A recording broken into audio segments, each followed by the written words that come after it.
Magandang araw sa inyong lahat. Ngayong araw, dadako tayo sa isang napakahalagang bahagi ng ating aralin. Ang paglalapat ng ating mga natutunan sa pamamagitan ng pagbuo ng isang Environmental Action Plan. Ang planong ito ang magsisilbing gabay natin upang maging aktibong tagapangalaga ng kalikasan. Good day, teachers!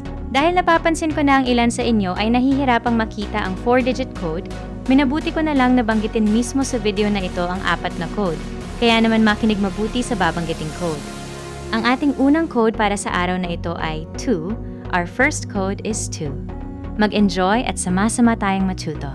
Sa pagtatapos ng ating talakayan ngayon, inaasahan ko na mahihinuha at mabubuod ninyo ang mga mahahalagang konsepto tungkol sa mga programa at inisyatiba.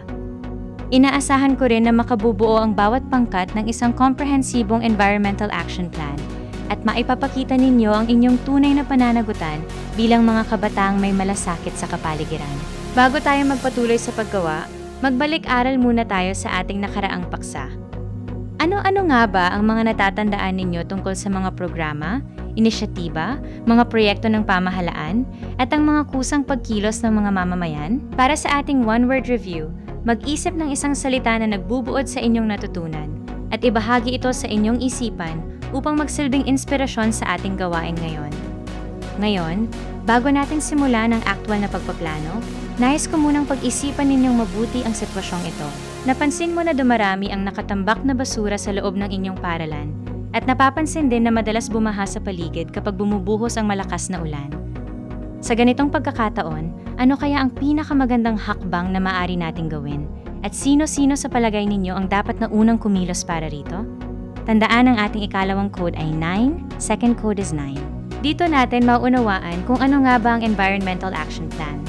Ito ay tumutukoy sa isang organisadong plano ng mga gawain na naglalayong lutasin ang isang particular na suliraning pangkapaligiran sa pamamagitan ng sama-samang pagkilos. Ibig sabihin, hindi ito pansamantalang solusyon lamang, kundi isang sistematikong hakbang upang ayusin ang isang problema. Bakit nga ba napakahalaga na magkaroon tayo ng ganitong uri ng plano? Una, dahil nagbibigay ito sa atin ng isang malinaw na layunin para alam natin kung saan tayo patungo.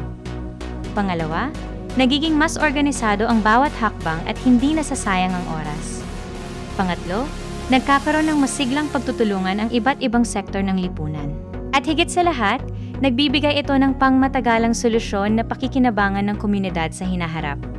Upang maging malinaw ang ating gagawing balangkas, kailangan nating tandaan ang mga bahagi ng isang epektibong action plan. Nagsisimula ito sa pagtukoy ng suliranin na susundan ng pagtatakda ng layunin. Pagkatapos ay iisa-isahin ang mga gawain, aalamin kung sino ang mga kasangkot, ililista ang inaasahang resulta, at bubuo ng isang makabuluhang mensahe o panawagan upang makuha ang suporta ng mas maraming tao. Tingnan natin ang ilang mga halimbawa ng suliranin sa ating paligid na maaari ninyong pagpilian para sa inyong gagawing plano. Nariyan ang tambak na basura sa komunidad, ang pagkaikalbo ng mga kagubatan dahil sa illegal logging, ang maruming ilog o sapa dahil sa mga chemical at dumi, ang hindi tamang pagtatapon ng basura ng mga mamamayan, at ang masamang epekto ng climate change sa ating panahon ngayon. Kapag nakapili na kayo ng suliranin, ang susunod na hakbang ay ang pagbuo ng layunin. Bilang halimbawa, maaari nating ilagay na mapanatiling malinis ang kapaligiran ng paaralan sa pamamagitan ng tamang segregasyon ng basura. Tandaan ang ating tip box. Ang isang magandang layunin ay dapat na laging malinaw, tiyak, at higit sa lahat ay kayang-kayang maisagawa ng mga tao.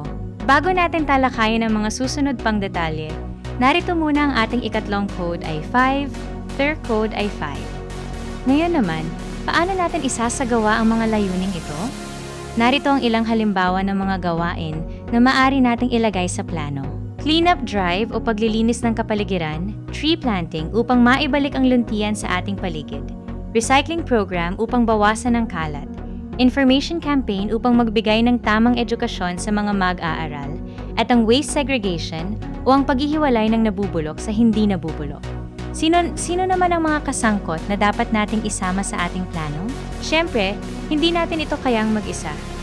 Kailangan natin ang lakas ng mga mag-aaral, ang gabay ng mga guro, ang suporta ng mga magulang, ang pakikiisa ng barangay, ang tulong ng pamahalaan, at ang pakikipagtulungan ng iba't ibang samahan o organisasyon sa ating lipunan.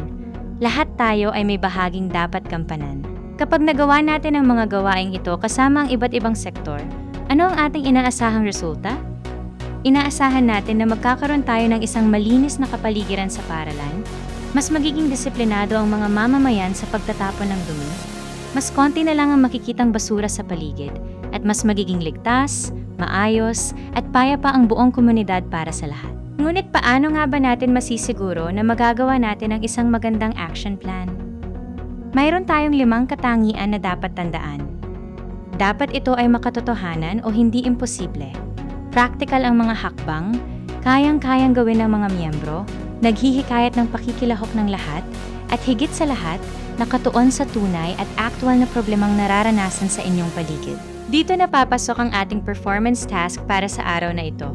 Sa pamamagitan ng inyong pangkatang gawain, kayo ay gagawa ng isang environmental action plan o kaya naman ay isang advocacy poster tungkol sa isang suliraning pangkapaligiran na napapansin ninyo sa inyong sariling paaralan o sa inyong barangay.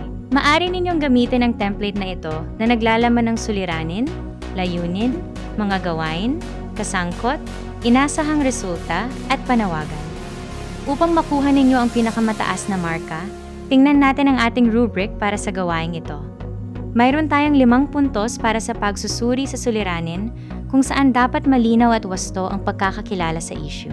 5 puntos para sa kaangkupan ng solusyon, 5 puntos para sa pagiging practical ng mga gawain, 5 puntos para sa pagpapahalaga sa kapaligiran, at huling 5 puntos para sa kaayusan ng presentasyon, sa kabuuang 25 puntos. Para sa ating presentasyon, ang panuto ay simple lamang. Ang bawat pangkat ay magkakaroon ng eksaktong 2 minuto upang ibahagi sa harap ng klase ang inyong napiling suliranin, ang inyong naisip na solusyon, ang mga benepisyong makukuha rito ng ating komunidad, at ang inyong binuong panawagan para sa lahat. Bago natin tapusin ang ating sesyon at magsimula sa paggawa, nais ko munang iwan sa inyo ang isang mahalagang bagay na dapat ninyong pag-isipan para sa inyong sariling reflection. Kung ikaw ang magiging punong barangay sa loob ng kahit isang araw lamang, ano ang kauna-unahan mong ipatutupad na programang pangkapaligiran sa inyong lugar at bakit ito ang iyong napili? Maari na kayong magsimula sa pagbuo ng inyong mga plano kasama ang inyong mga pangkat. At para sa ating huling code sa ending na ito, ang last code ay 3. Maraming salamat sa inyong masiglang pakikinig at pagbutihin ninyo ang inyong paggawa.